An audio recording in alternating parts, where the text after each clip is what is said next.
L'ego, ce bouc émissaire. Avant, dans les villages, il y avait l'être qui était appelé le bouc émissaire.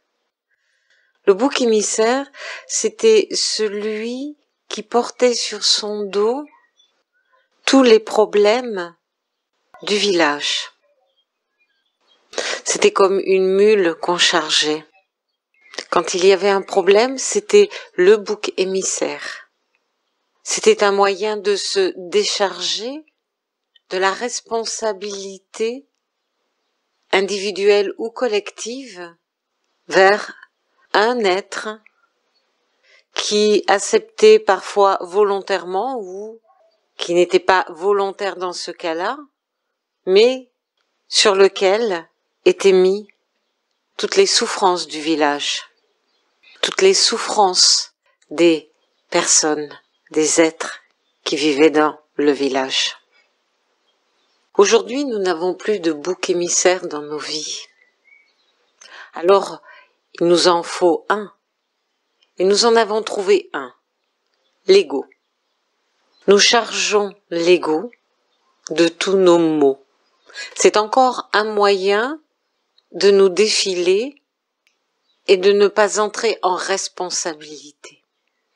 L'ego, cet ennemi qui fait partie de nous, mais dont nous ne voulons plus. Alors nous l'analysons sous tous les sens. Et nous l'analysons avec un mental chargé d'émotions. Et ces émotions sont véhiculées par notre ego.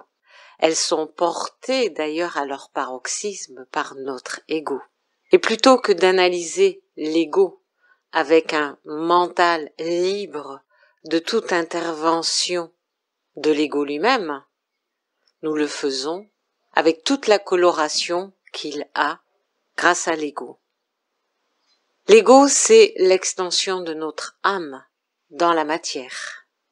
Il transporte tous les sentiments qui sont liés à notre âme, toutes les émotions, ces émotions qui nous traversent continuellement et que nous ne savons pas gérer et que nous ne cherchons pas à gérer parce que ces émotions nous donnent le sentiment de vivre pleinement. Sans elles, nous serions des robots, juste bons à analyser notre environnement et notre vie. Alors aujourd'hui, pour évoluer, eh bien, il est dit qu'il faut justement se séparer de tout cela. Je ne sais pas pourquoi nous déformons ce qu'il faut faire. L'ego est essentiel à notre vie.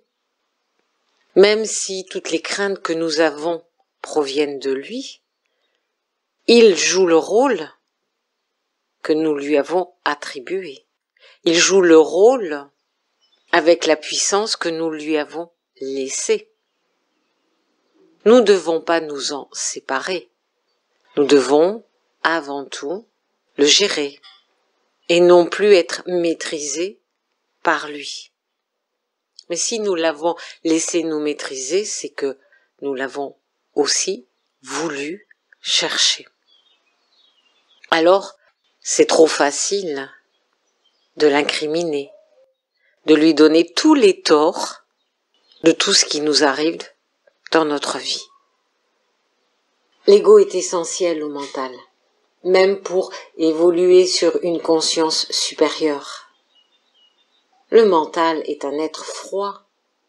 Quand je regarde des textes postés par des personnes dans le cadre du supramental, je suis glacée.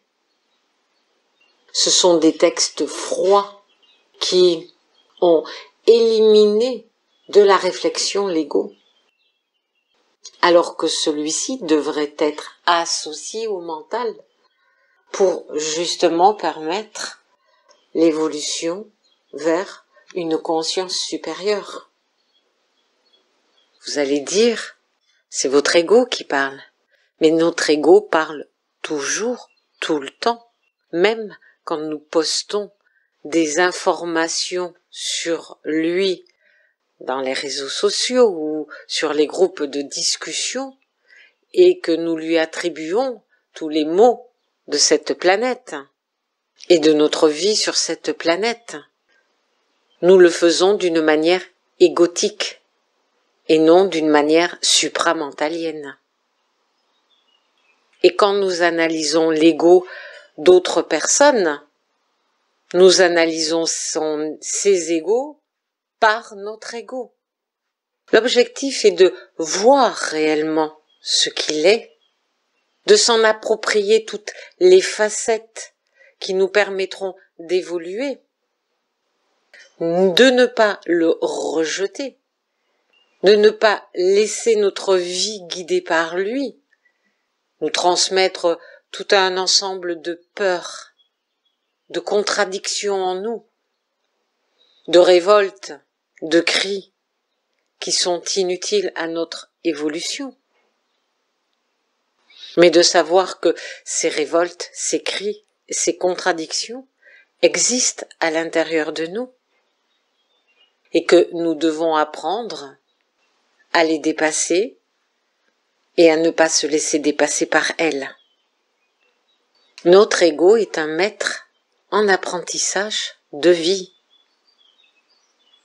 Il a simplement besoin lui aussi d'évoluer vers un ego supérieur, un ego en capacité de permettre à l'être, aux êtres que nous sommes, d'accéder à un supramental ou une conscience supérieure. Mais il ne doit pas être éliminé, mais il ne doit pas être paré de tous les défauts de l'être. Il ne doit pas être le bouc émissaire, parce que là encore, nous ne cherchons pas à voir la réalité, nous explorons simplement des vérités, empreintes d'émotions, faussées dans leur analyse.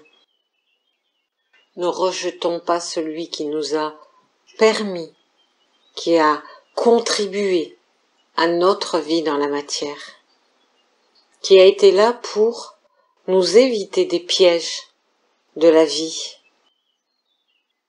Tout n'est pas positif ou tout n'est pas négatif. Nous sommes dans un espace duel, donc chaque élément de cet espace est à la fois positif et négatif.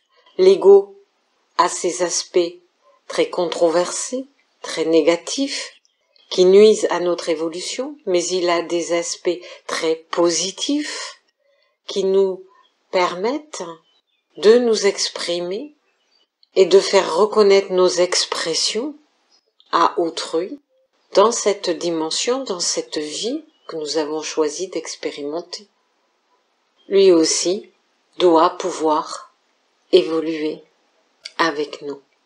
Et nous aussi, nous devons pouvoir évoluer avec lui.